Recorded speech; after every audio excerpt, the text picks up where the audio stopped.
Hello मेरे प्यारे बच्चों, कैसे हैं आप लोग। आप देख रहे हैं the great mission coaching classes Badlapur. मैं स्काई सर बायोलॉजी आपके लिए लेकर आया ह्यूमन रिप्रोडक्शन का part number 5, English medium, CBSE and UP board. तो पिछले कुछ वीडियो में ह्यूमन रिप्रोडक्शन में हमने पार्ट नंबर 1, 2, 3, 4 यानी 4 पार्ट में हमने पढ़ लिया था। आज पार्ट नंबर 5 की शुरुआत।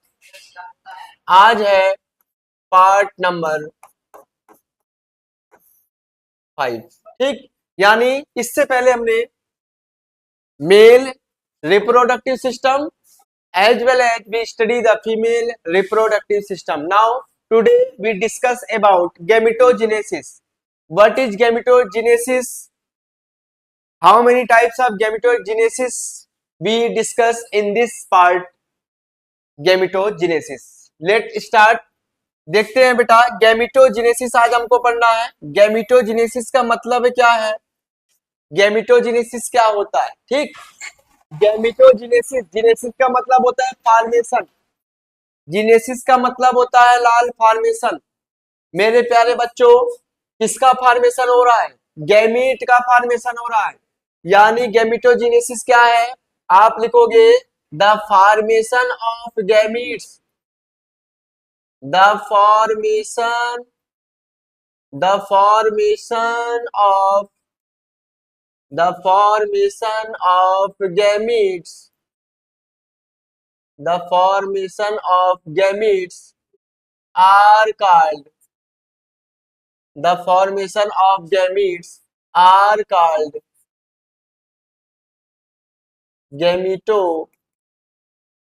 गैमिटोजेनेसिस। ठीक, गैमीट के बनने का प्रोसेस ही गैमिटोजेनेसिस है, यानी युग्मक के बनने का प्रोसेस युग्मक जनन कहलाता है। हिंदी में से युग्मक जनन कहते हैं। ठीक, अब कह रहा है ये गैमिटोजेनेसिस कितने टाइप का होता है, कितने प्रकार का होता है गैमिटोजेनेसिस। तो मैंने आपको बताया था 2 प्रकार का होता है।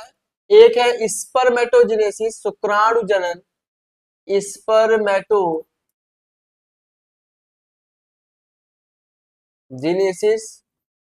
दूसरा है ओओजेनेसिस, अंडाणु जनन, ओओजेनेसिस।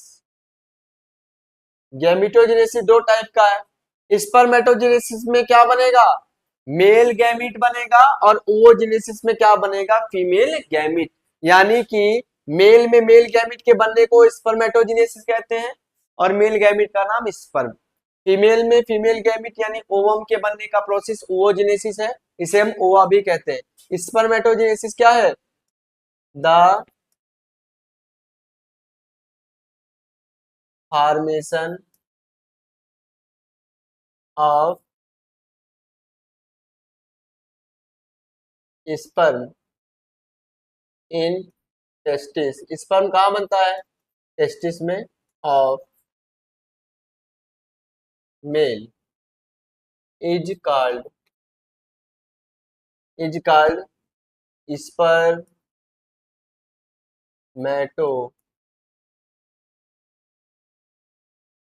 राइट, वो जेनेसिस क्या है, वही द फॉर्मेशन मतलब सेम वही है, द फॉर्मेशन ऑफ यहाँ पे कौन सा, ओवम, या हम कह सकते हैं ओवा। इन, ये कहाँ बनेगा, इन ओवरी, क्योंकि हम पढ़ रहे थे इन ovary of female is called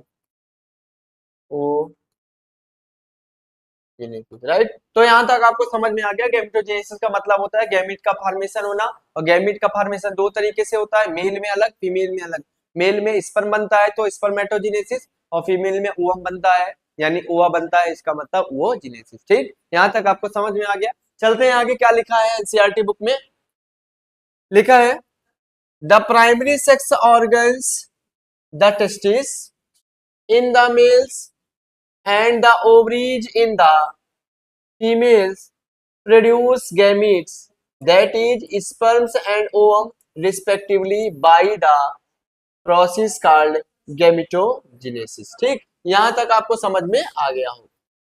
अब देखो क्या लिखा है, लिखा है प्राइमरी सेक्स ऑर्गन, मैंने आपको बताया था प्राइमरी सेक्स ऑर्गन वही ऑर्गन है जिसमें गैमेट का फॉर्मेशन होता है। प्राइमरी सेक्स ऑर्गन और सेकेंडरी सेक्स ऑर्गन, दो सेक्स ऑर्गन होते हैं, मेल रिप्रोडक्टिव हो चाहे फीमेल हो। प्राइमरी सेक्स ऑर्गन में गैमेट बनेगा और हेल्पिंग जो यानी सेकेंडरी जो सेक्स ऑर्गन है वो क्या करता है, हेल्प करता है, यानी जिसमें गैमेट का फॉर्मेशन नहीं होता है, जिसमें गैमेट ट्रांसपोर्ट होता है। ठीक, अब कह रहा है प्राइमरी सेक्स ऑर्गन टेस्टिस है। प्राइमरी सेक्स ऑर्गन क्या है, टेस्टिस है। किसमें, इन द मेल, मेल में प्राइमरी सेक्स ऑर्गन क्या है, टेस्टिस। क्यों, क्योंकि टेस्टिस में ही क्या होता है, गैमीट का फॉर्मेशन होता है। टेस्टिस में ही गैमीट बनता है। कौन सा गैमीट, मेल गैमीट, और उसका नाम क्या है, स्पर्म।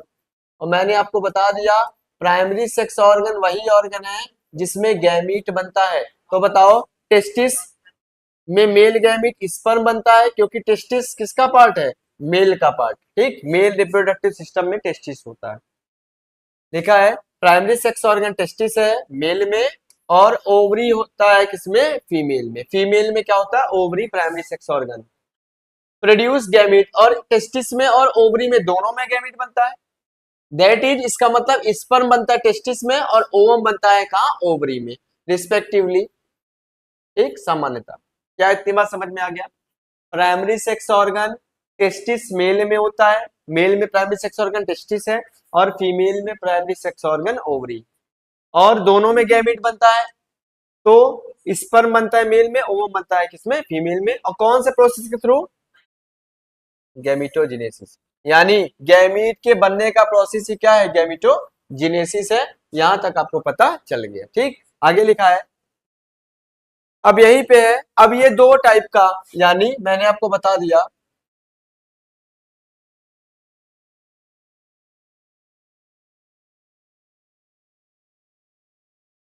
गैमिटोजेनेसिस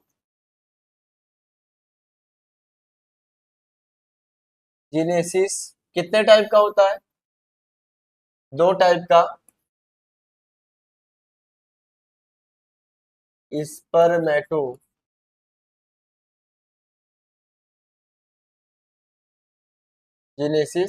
पहला,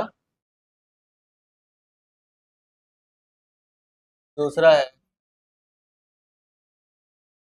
वो जेनेसिस। ठीक, वन बाय वन हम इसको पढ़ेंगे। सबसे पहले हम पढ़ेंगे क्या, स्पर्मेटोजेनेसिस, यानी यहां से आपका क्या शुरू हो जाता है, स्पर्मेटोजेनेसिस के बारे में बताया जाता है। ठीक, अब देख लेते हैं क्या है ये, कब शुरू होता है गैमेट का फॉर्मेशन। लिखा है इन टेस्टिस, टेस्टिस में, मेल में टेस्टिस पाई जाती है ना, एक पेयर। टेस्टिस में the immature male germ cell, जिसे स्पर्मेटोगोनिया भी कहते हैं, produce sperms by spermatogenesis that begins at puberty. आगे कह रहा है इसमें कि टेस्टिस में, सोचो हमने पढ़ा था टेस्टिस के अंदर 250 होता है टेस्टिकुलर लोब्यूल, और एक टेस्टिकुलर में लोब्यूल में 1 से 3 होती है सेमनीफेरस ट्यूबिल, और सेमनीफेरस ट्यूबिल के अंदर होता है मेल जर्म सेल जिसे स्पर्मेटोगोनिया कहते हैं, और यही स्पर्म का फॉर्मेशन करता है, और सर्टोली सेल न्यूट्रिशन देता है, मैंने आपको बता दिया। कह रहे टेस्टिस में ये जो मेल जर्म सेल है जिसे स्पर्मेटोगोनिया कहते हैं, ये अभी कैसा है, इमेच्योर है, यानी ये अपरिपक्व है, मैच्योर नहीं है, अभी गैमेट का फॉर्मेशन ये नहीं कर रहे हैं। तो कह रहा है लेकिन प्रोड्यूस स्पर्म, लेकिन ये स्पर्म का प्रोड्यूस करता है, यानी स्पर्म को बनाता है बाय स्पर्मेटोजेनेसिस। कौन से प्रोसेस के थ्रू, स्पर्मेटोजेनेसिस। और कह रहा है दैट बिगेन्स, ये प्रोसेस कब शुरू होती है, दैट बिगेन्स एट प्यूबर्टी। कब शुरू होती है ये, प्यूबर्टी में शुरू होती है। प्यूबर्टी मतलब एक सर्टेन एज, मैंने बताया था ये बॉयज में लगभग 9 to 14 ईयर की एज जो है, इस एज को क्या कहते हैं, प्यूबर्टी। यानी इसी एज पे स्पर्मेटोजेनेसिस क्या होता है, स्टार्ट होता है। ठीक, अब कह रहा है इस एज पे यानी प्यूबर्टी के टाइम जो इमेच्योर मेल जर्म से सेल है ये मैच्योर होना शुरू होती है, और ये स्पर्म का फॉर्मेशन करती है, और स्पर्म के फॉर्मेशन को स्पर्मेटोजेनेसिस कहते हैं, और ये प्यूबर्टी के टाइम शुरू होता है। ठीक, आगे लिखा है कि मेल जर्म सेल का एक और नाम क्या था, स्पर्मेटोगोनिया। क्या नाम था, स्पर्मेटोगोनिया। और यही मेल जर्म सेल यानी स्पर्मेटोगोनिया ही स्पर्म का फॉर्मेशन करता है। The spermatogonia singular spermatogonium present on the inside wall of seminiferous tubules multiply by mitotic division and increase in numbers। अब क्या कह रहा है, अब आगे की लाइन में आपको बताया गया है कि कह रहा है कि द स्पर्मेटोगोनिया, स्पर्मेटोगोनिया जिसे हम मेल जर्म सेल भी कहते हैं, सिंगुलर स्पर्मेटोगोनियम, अगर एक की बात करें तो स्पर्मेटोगोनियम कहते हैं, एक से ज्यादा तो स्पर्मेटोगोनिया। कह रहा है प्रेजेंट ये कहाँ होता है, on the inside wall of seminiferous tubule, seminiferous tubule के अंदर की वाल में ये प्रेजेंट होता है, मैंने आपको बताया था। ठीक, मल्टीप्लाई बाई, अब ये क्या करेगा, ये वहां पे मल्टीप्लाई करेगा, कौन सा डिवीजन करेगा, माइटोटिक, माइटोटिक का मतलब है माइटोसिस, और अपनी संख्या को बढ़ाएगा, एंड इंक्रीज इन नंबर, और अपनी संख्या को बढ़ा लेगा, क्योंकि माइटोसिस से जो नंबर है वो बढ़ता है। जैसे एक सेल है, ठीक, उसमें माइटोसिस होगा तो दो बनाएगी डिवाइड होकर के, दो से फिर क्या बनेगा, चार, चार से क्या बनेगा, आठ, आठ से क्या बनेगा, 16, यानी एक सेल से दो बनता है। जब एक सेल से दो बनता है तो बताओ दो सेल से कितना बनेगा, चार, और चार से डबल आठ, आठ से डबल 16, यानी इस तरीके से माइटोसिस में संख्या बढ़ती है। तो कह रहा है सबसे पहले आपने क्या देखा कि कौन सी सेल थी, आपने देखा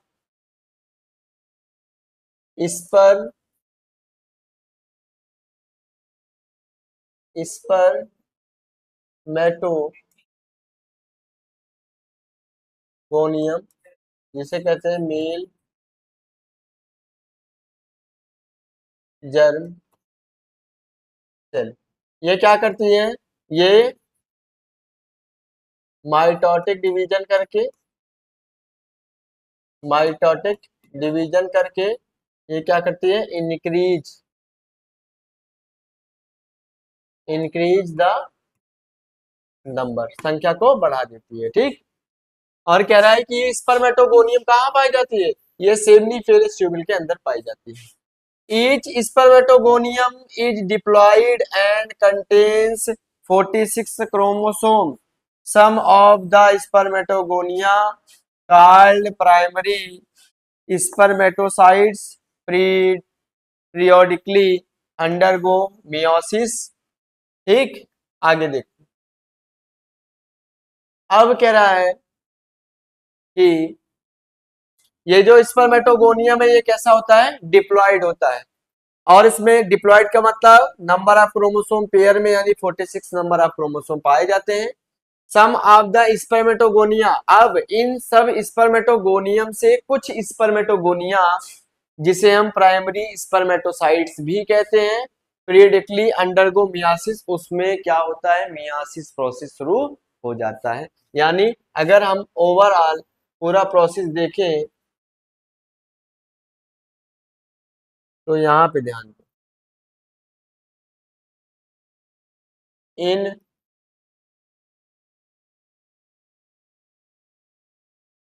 टेस्टिस, टेस्टिस के अंदर क्या रहता है, 250 टेस्टिकुलर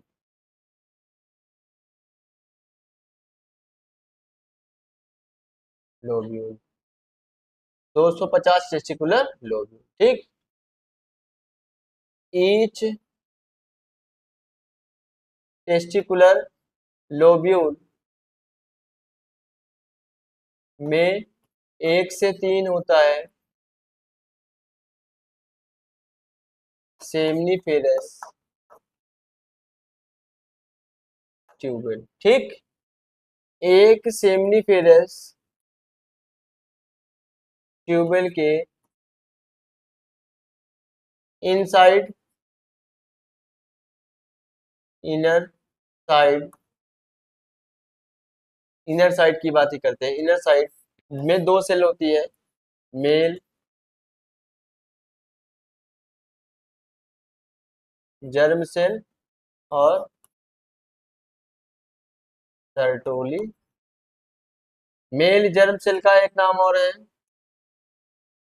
स्पर्मेटोगोनिया। ठीक, ये अभी किस अवस्था में रहता है? स्टार्टिंग में इमेच्योर, और जब आता है क्या? एट प्यूबर्टी, यानी प्यूबर्टी की आ जाती है, तब क्या होता है? यही मेल जर्म सेल पहले तो करता है क्या? माइटोटिक डिवीजन, और अपना संख्या क्या करता है? बढ़ा लेता है। ठीक, अपना नंबर बढ़ा लेता है। इसमें से कुछ कहलाता है क्या? Primary spermatocytes.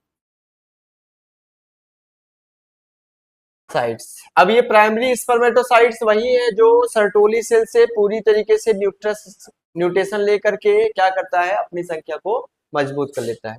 अब प्राइमरी स्पर्मेटोसाइट्स में जो कि कैसा है? प्राइमरी स्पर्मेटोसाइट डिप्लॉइड है। डिप्लॉइड मतलब 2n, इसका मतलब 46 नंबर ऑफ क्रोमोसोम। ठीक, अब यहां से शुरू होगा, आगे देखते हैं। लिखा है यहाँ पे some of the spermatogonia called primary spermatocytes. कुछ स्पर्मेटोगोनिया जिसको प्राइमरी स्पर्मेटोसाइट्स कहते हैं पीरियोडिकली अंडरगो मियासिस। यहाँ पे शुरू हो जाएगा क्या? मियोसिस। और मियोसिस प्रोसेस में आपको पता ही है, एक सेल है तो वो दो सेल में डिवाइड हो जाएगी। ठीक, दो सेल बनाएगी, और इस सेल का नाम हो जाएगा सेकेंडरी स्पर्मेटोसाइट्स। और यहाँ नंबर ऑफ क्रोमोसोम क्या हो जाएगा? एन। एन मतलब हैप्लॉइड। क्यों? क्योंकि मियासिस हुआ है, और मियासिस में नंबर ऑफ क्रोमोसोम हाफ हो जाते हैं। ठीक, अब उसके बाद क्या रहा है? अब इस सेकेंडरी स्पर्मेटोसाइट मियासिस क्योंकि दो प्रोसेस में होता है, तो ये है मियासिस फर्स्ट।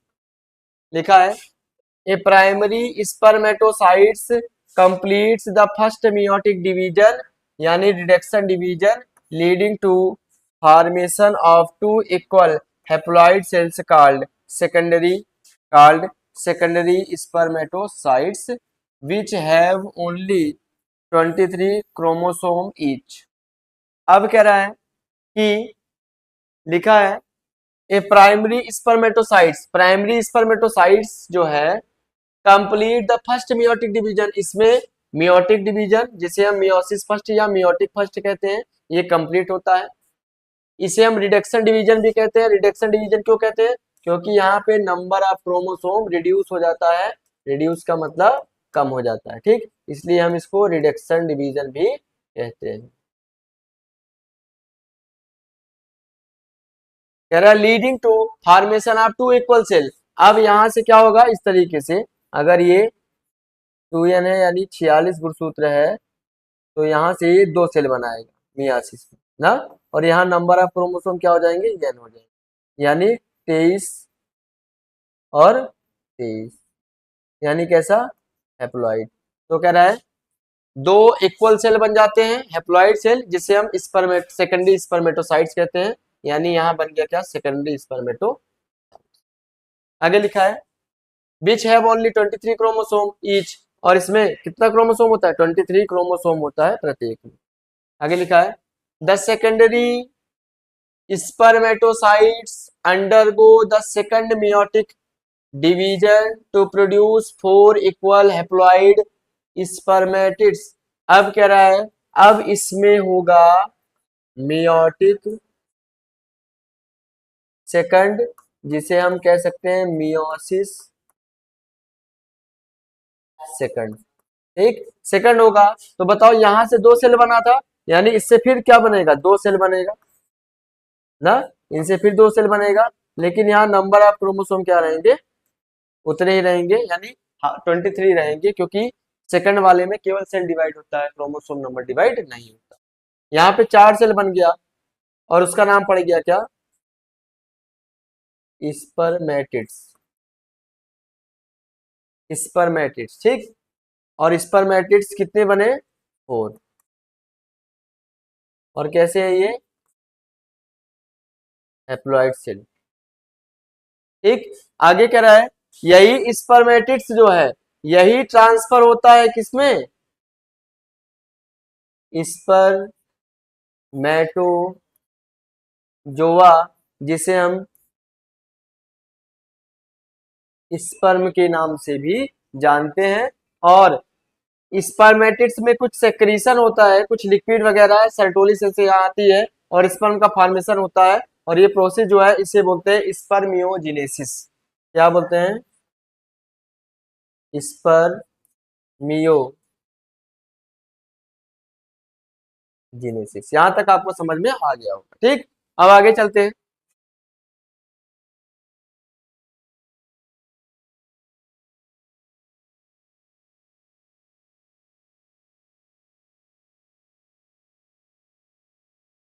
देखो आगे लिखा है स्पर्मेटिड्स, फिर प्रश्न पूछ रहा है what would be the number of chromosome in the spermatids. Spermatids में नंबर ऑफ क्रोमोसोम कितना होता है, बोलो। स्पर्मेटिड्स में नंबर ऑफ क्रोमोसोम कितने होते हैं, how many number of chromosome present in spermatids, there is 23 number of chromosome. कितना होता है, 23 नंबर ऑफ क्रोमोसोम होते हैं, क्योंकि 46 जो क्रोमोसोम था वो तब तक स्पर्मेटिड्स में पहुंचते पहुंचते मियासिस करके हाफ हो जाता है, ठीक। आगे लिखा है अब स्पर्मेटिड जो बना था उसके बारे में, the spermatids are transformed into spermatozoa यानी sperms by the process called spermiogenesis.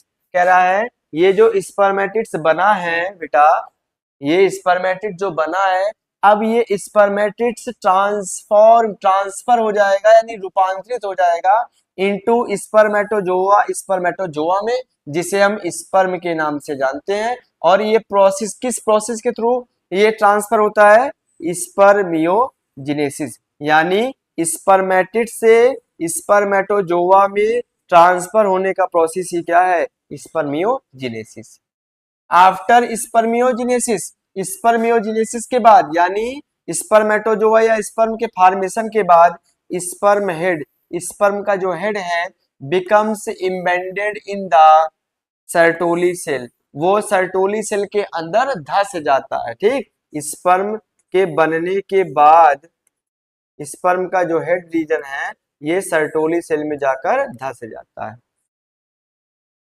फिर लिखा है and are finally released from the seminiferous tubules by the process called spermiation। और कह रहा है और लास्ट में अंत में ये होता है, ये जब धसा रहता है अंत में रिलीज्ड, अंत में क्या होता है, फाइनली रिलीज्ड यानी छोड़ दिया जाता है सेमिनिफेरस ट्यूबुल के द्वारा। और किस प्रोसेस से, स्पर्मिएशन, यानी सेमिनिफेरस ट्यूबुल में बना स्पर्म अब सेमिनिफेरस ट्यूबुल से छोड़ दिया जाएगा कहाँ, एक्सेसरी डक्ट में, यानी रीड टेस्टिस, वासा एफ्रंटिया, एपिडाइडमिस, वास डिफरेंस, यानी उन नलिकाओं में छोड़ दिया जाएगा। और कौन सा प्रोसेस कहलाता है, ये स्पर्मिएशन कहलाता है, ठीक।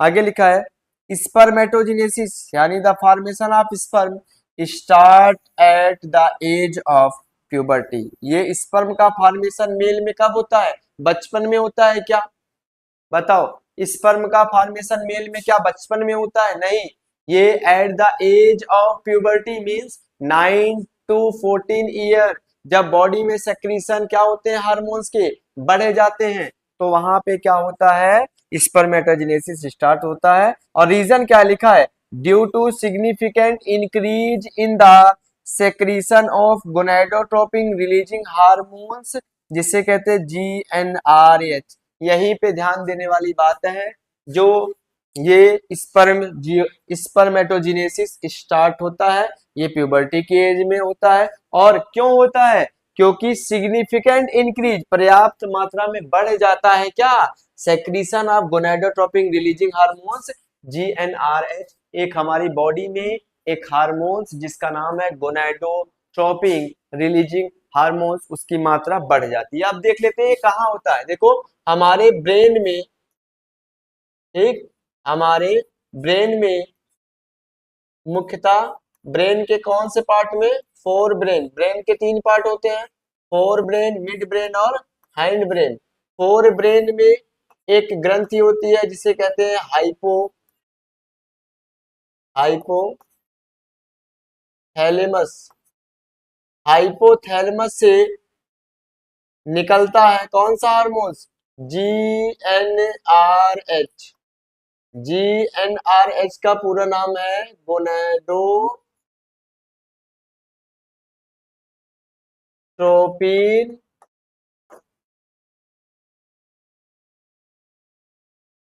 रिलीजिंग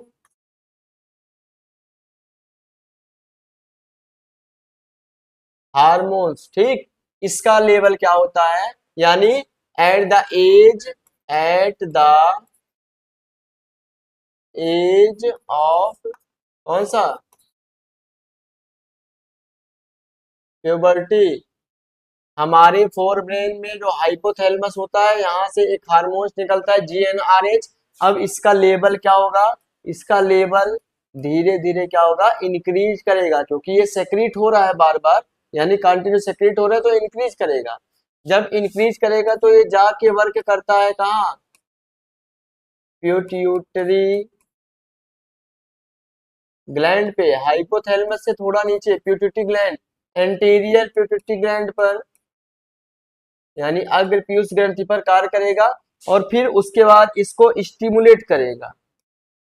स्टिमुलेट करेगा, स्टिमुलेट का मतलब है इसे प्रेरित करेगा, और यहाँ से फिर दो हार्मोन्स निकलेंगे, एक का नाम है LH और एक का नाम है FSH। ठीक, LH का पूरा नाम है luteinising hormones, luteinising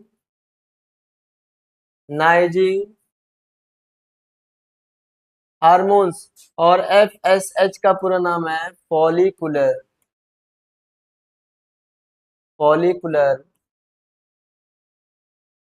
stimulating hormone. समझ में आया। जब एक व्यक्ति प्यूबर्टी के टाइम, यानी 9 साल में से 14 साल के बीच पहुंचता है, तो उसके फोर ब्रेन में हाइपोथैलेमस से हार्मोन्स निकलता है GnRH, इसका लेवल बढ़ता है, तो ये एंटीरियर पिट्यूटरी ग्लैंड पे पहुंचता है, इसको स्टिमुलेट करता है। यहाँ से LH और FSH दो हार्मोन्स निकलते हैं। दोनों हार्मोन्स किसके हार्मोन्स है, GnRH gonadotropin releasing hormones. LH का पूरा नाम ल्यूटिनाइजिंग और इसका है फॉलिकुलर स्टिमुलेटिंग हार्मोन। ठीक, यहां तक आपको समझ में आ गया। अब उसके बाद देख लेते हैं ये LH हार्मोन जो है ये किस पे कार्य करेगा, ये कार्य करता है लीडिंग सेल पे। लीडिंग सेल जिसको हमने बताया था इंटरस्टाइटियल सेल, इस पे कार्य करेगा, और यहां से ये स्टिमुलेट करेगा, ये स्टिमुलेट करता है एक हार्मोन्स को जिसका नाम है एंड्रोजन, और एंड्रोजन से फिर शुरू होता है कौन सा हार्मोन्स, टेस्टोस्टेरोन, और ये टेस्टोस्टेरोन कौन सा हार्मोन्स है, मेल सेक्स हार्मोन्स, और इसके बनने से ही क्या होता है, ये शुरू करता है किसको, मेल जर्म सेल को क्या करता है, स्पर्मेटोजेनेसिस के लिए स्टिमुलेट करता है।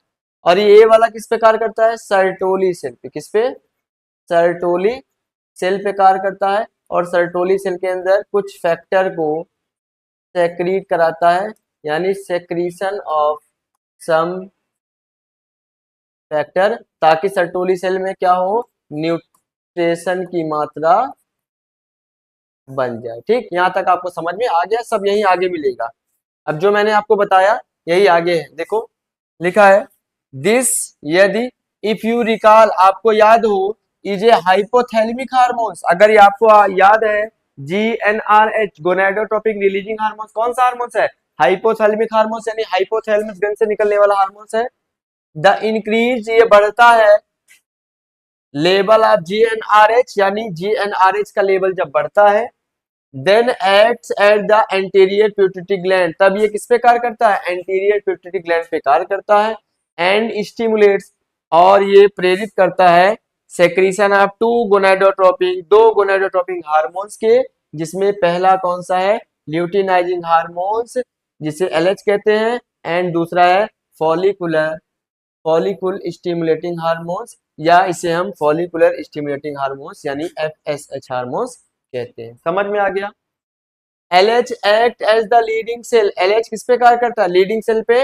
एंड स्टिमुलेट और स्टिमुलेट कर देता है, प्रेरित करता है synthesis and secretion of androgen, किसके सिंथेसिस को? एंड्रोजन का सिंथेसिस होना और उसके बाद उसका सेक्रीशन होना। तो यहां तक आपको पता चल गया, आगे देख। ठीक, तो यहां तक हो गया है। अब इसके बाद देखते हैं, क्योंकि हमने आपको बता दिया कि दो प्रकार के हार्मोन्स होते हैं, एक आपका होता है कौन सा? LH, और दूसरा होता है FSH, ठीक, फॉलिकुल स्टिमुलेटिंग हार्मोन। उसके बाद लिखा है, मैंने ये भी लिखा है, LH acts at the Leydig cell, LH किस पे कार्य करता है बेटा? लीडिंग सेल पे।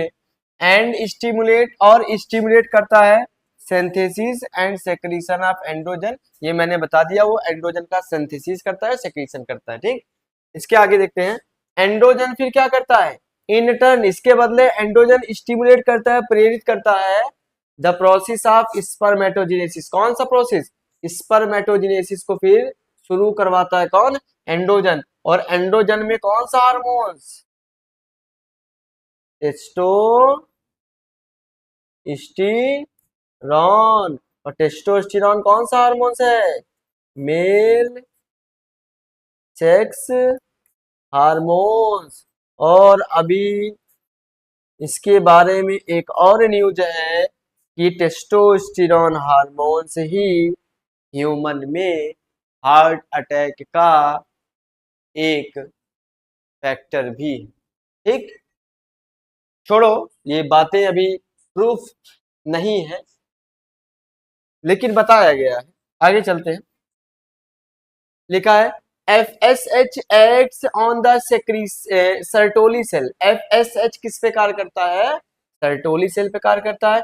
एंड स्टिमुलेट और इसको प्रेरित कर देता है, प्रेरित कर देता है, और यहां से वो बनाता है, क्या बनाता है? यहां से बनाता है secretion, secretion of some factor, कुछ फैक्टर को सेक्रीट करता है which help in the process of spermiogenesis, जो स्पर्मियोजेनेसिस की प्रोसेस में हेल्प करती है। इसका मतलब स्पर्मियोजेनेसिस का मतलब क्या था बताओ? स्पर्मियोजेनेसिस में आपने पढ़ा था स्पर्मेटिड्स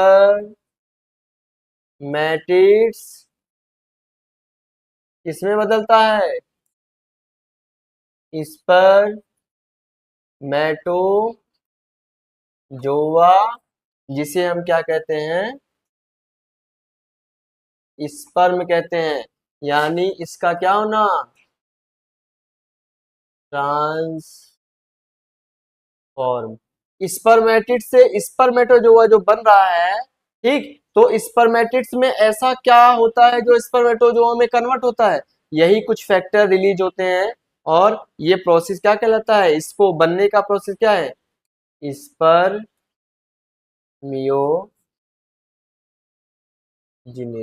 ठीक, तो इस तरीके से स्पर्मेटोजेनेसिस में आपने यहां तक पढ़ लिया। इसका मतलब आपने गैमिटोजेनेसिस दो टाइप का होता है, स्पर्मेटोजेनेसिस और ओवोजेनेसिस। स्पर्मेटोजेनेसिस खत्म हो गया है, इसी में अब हम पढ़ेंगे क्या? स्ट्रक्चर ऑफ स्पर्म, यानी आगे जो हेडिंग है उसका नाम है structure of sperm. Structure of sperm अगला हेडिंग है। स्ट्रक्चर ऑफ स्पर्म यानी शुक्राणु की संरचना, स्पर्म यानी मेल गैमीट। अब ये मेल गैमीट होता कैसा है, क्या ये हमारी आंखों से दिखाई देता है, क्या ये माइक्रोस्कोपिक होता है कि ऐसे ही हमको दिख जाता है, इसका साइज क्या है, कितने पार्ट्स हैं, ठीक, ये हम पढ़ेंगे। समझ में आया? तो जैसा कि आपको देखो दिख रहा है स्ट्रक्चर में, यहाँ आपका ये एक स्पर्म की संरचना है, स्पर्म की संरचना आपको दिख रही है। अब हम पढ़ रहे हैं क्या, स्ट्रक्चर ऑफ स्पर्म। देखो लिखा है, let us examine the structure of A sperm. आओ स्ट्रक्चर ऑफ स्पर्म, स्पर्म के स्ट्रक्चर को एक्समाइन करते हैं, यानी देखते हैं, निरीक्षित करते हैं, निरीक्षण करते हैं, परीक्षण करते हैं, ठीक, देखते हैं। It is a microscopic structure, लिखा है ये स्ट्रक्चर जो आप देख रहे हो ये माइक्रोस्कोपिक स्ट्रक्चर है, यानी ये माइक्रोस्कोप से देखा गया स्ट्रक्चर है, ठीक। और कह रहा है कंपोज्ड ऑफ ए हेड, किसका बना होता है, स्पर्म का स्ट्रक्चर जो है उसमें हेड होता है, नेक होता है, a middle piece and a tail, जैसा कि फिगर 3.6 में दिखाया गया, ठीक। इसमें टोटल देखा जाए तो 4 स्ट्रक्चर हैं। नंबर 1 पे हेड है, दूसरे पे क्या है, नेक है, तीसरा क्या है, मिडल पीस है, मिडल पीस में ये सब आ जाएगा,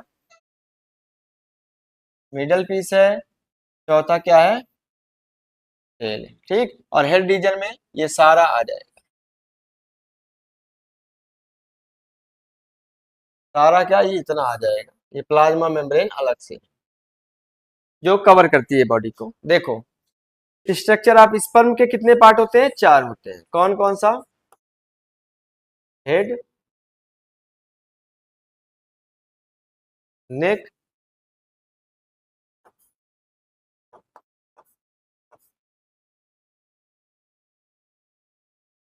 मिडल पीस और टेल, 4 पार्ट होते हैं। और लिखा है स्पर्म माइक्रोस्कोपिक स्ट्रक्चर है, ये जो स्ट्रक्चर आप देख रहे हो जिसमें 4 पार्ट दिखाई दे रहे हैं माइक्रोस्कोपिक है, means this structure can be seen with the help of microscope. ये हमारी नेक्ड आइज से दिखाई नहीं देता बल्कि माइक्रोस्कोप से देखने पे दिखाई देता है। माइक्रोस्कोप जो छोटी चीज को बड़ा देखने में हेल्प करती है। आगे लिखा है, a plasma membrane envelops the whole body of sperm, कह रहा है स्पर्म की पूरी बॉडी को इनवलप कौन करता है, ढक करके कौन रखता है, प्लाज्मा मेम्ब्रेन। स्पर्म को की पूरी, क्योंकि स्पर्म एक सेल है और सेल के चारों तरफ क्या होता है, सेल मेम्ब्रेन होता है ना, जिसे प्लाज्मा मेम्ब्रेन भी कहते हैं। कह रहा है स्पर्म की पूरी बॉडी को कवर कौन कर रहा है, प्लाज्मा मेम्ब्रेन उसको ढकती है। द स्पर्म हेड, स्पर्म के हेड में, स्पर्म के अगर हम हेड रीजन में बात करें तो देखो स्पर्म के हेड रीजन में न्यूक्लियस होता है बीच में, और न्यूक्लियस जो है कंटेनिंग क्रोमोसोम मटेरियल यानी जेनेटिक मटेरियल को कंटेन करता है, ठीक। और ये न्यूक्लियस कैसा होता है, ये आपका हेप्लॉइड होता है, यानी यहाँ पे नंबर ऑफ क्रोमोसोम कितने होते हैं, 23 होते हैं। एक्रोसोम, यहाँ ऊपर की तरफ टोपी की तरह की संरचना एक्रोसोम है जिसमें एंजाइम भरा होता है, ठीक। और एंजाइम का नाम क्या है, एक्रोसीन प्लस हेलुरोडीनेज,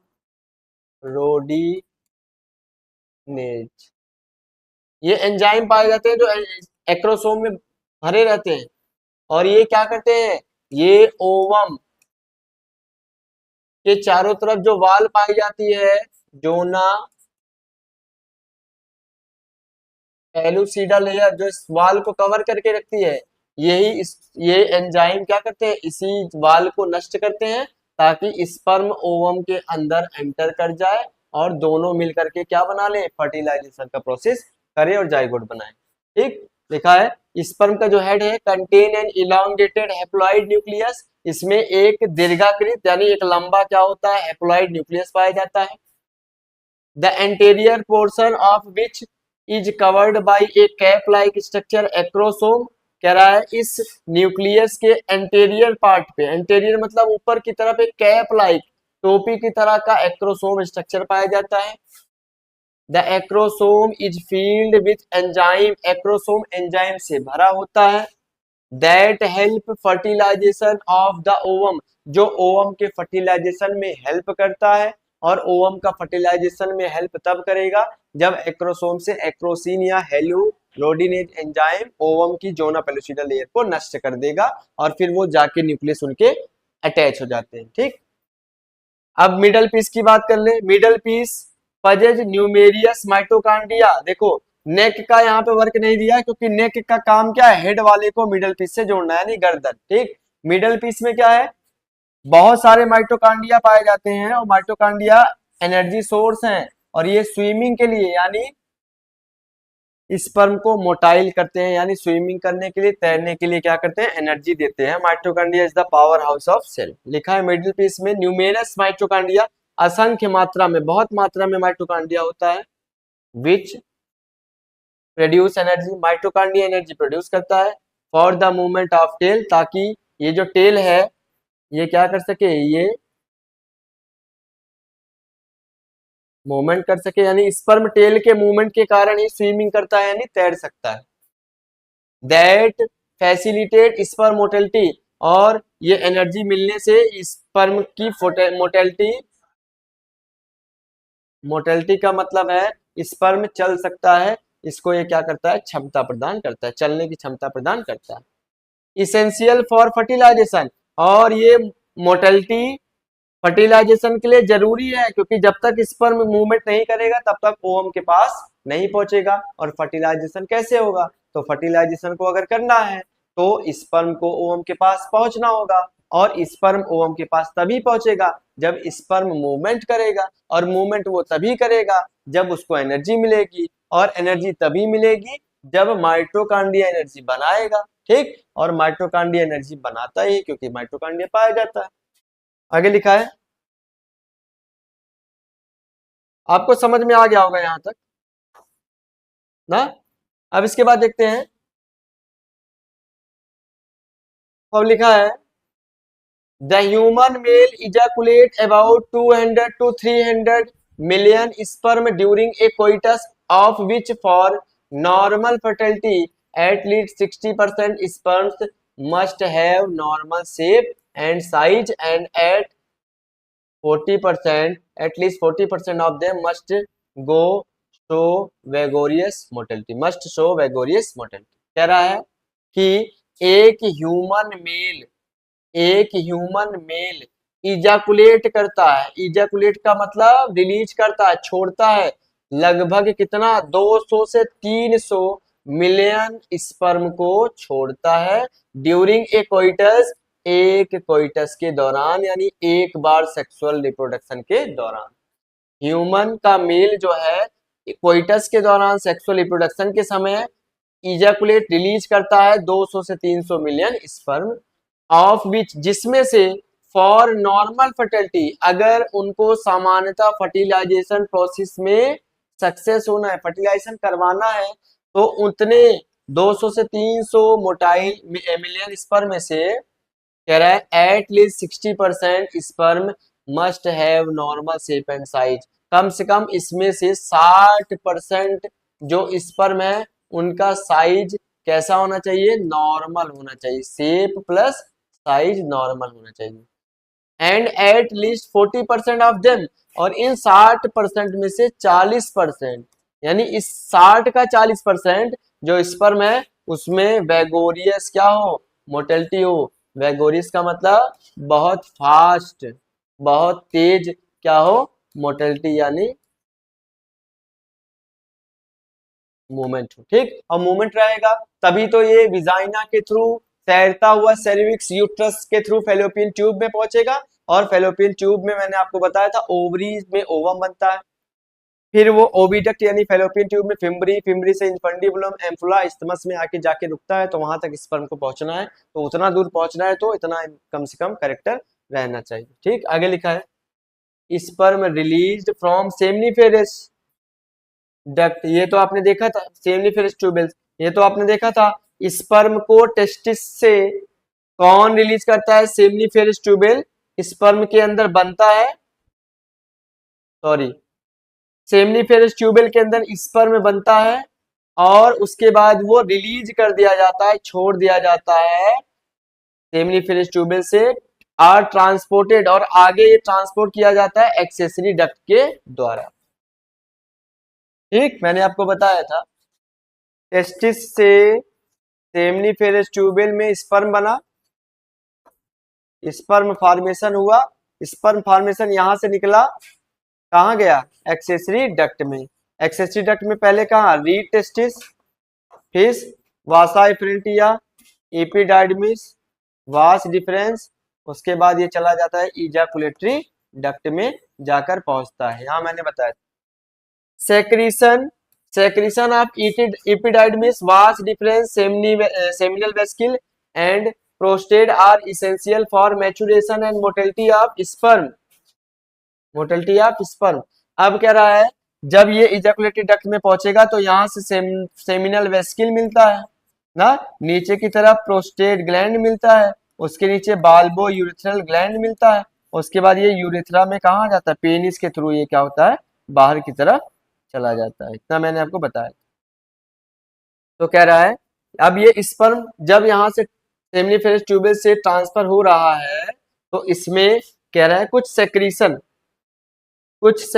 कुछ स्राव, कुछ फैक्टर रिलीज कर दिए जाते हैं एपिडाइडमिस के द्वारा, वास डिफरेंस के द्वारा, सेमिनल वेस्किल के द्वारा, प्रोस्टेट ग्लैंड के द्वारा ना, बाल्बो यूरिथ्रल के द्वारा, जो कि जरूरी है स्पर्म को क्या करने में, मैच्योर होने में, मैच्योरेशन में, परिपक्व होने में, और मोटिलिटी और उनकी स्पीड भी क्या हो, बनी रहे।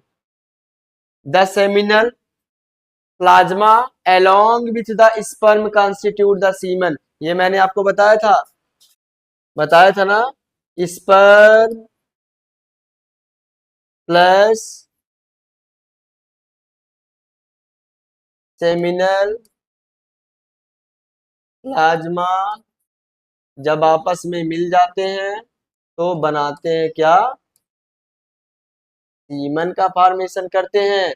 यानी स्पर्म तो टेस्टिस से बने, और ये सेमिनल प्लाज्मा किससे बनता है, ये बनता है एक्सेसरी ग्लैंड में सेमिनल वेसिकिल ना, prostate gland, bulbourethral gland, इन सब से मिल करके एक लिक्विड बनता है जिसे सेमिनल प्लाज्मा कहते हैं, ये सीमन का फॉर्मेशन करता है। The function of male sex accessory duct, कह रहा है मेल सेक्स एक्सेसरी डक्ट का फंक्शन एंड ग्लैंड, और ग्लैंड का फंक्शन आर मेंटेन, ये दोनों ही मेंटेन किया जाता है किसके द्वारा, टेस्टिकुलर हार्मोन्स के द्वारा, जिसका नाम है एंड्रोजन। यानी जो मेल एक्सेसरी डक्ट और जो एक्सेसरी ग्लैंड है, इनको मेंटेन रखने का कार्य कौन करता है, इनको सुरक्षित रखने का कार्य कौन करता है, टेस्टिकुलर हार्मोन्स, जिसका नाम क्या है, एंड्रोजन। ठीक, तो यहां तक भी आपका क्या हो गया, ये समझ में आगे चलते हैं।